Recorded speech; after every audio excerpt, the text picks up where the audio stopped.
The Cleveland Browns have a major problem heading into the offseason. They need to get under the salary cap.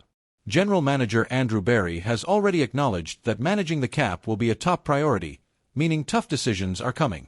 Could we see key veterans asked to take pay cuts? Or will the Browns be forced to cut ties with some familiar faces? But before, if you love staying on top of all things Browns, make sure to hit that like button, subscribe, and turn on notifications. NFL analyst Chops recently asked Browns insider Tony Grossi if the team might ask players to restructure their contracts to create cap space.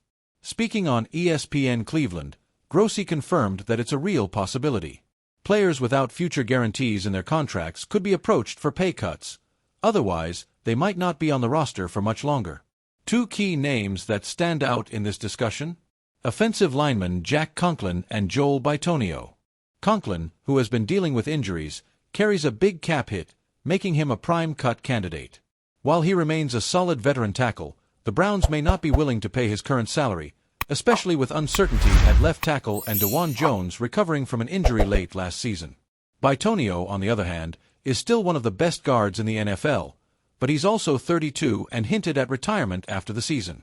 If he does return, the Browns could ask him to restructure his deal and take less money in what might be his final year. The Browns' cap situation means they'll have to make some difficult choices. They could try to keep both Conklin and Bitonio at a reduced price, but if they refuse, Cleveland might be forced to let them go. This is the reality of the NFL. When the cap gets tight, tough choices have to be made. Conklin and Bitonio have been huge parts of the Browns' success, but the business side of football is unforgiving. We'll see if Cleveland can find a way to keep them at the right price, or if this offseason brings big changes to the offensive line. Should the Browns push for pay cuts, or is it time to move on from some of their veteran linemen? Drop your thoughts in the comments below.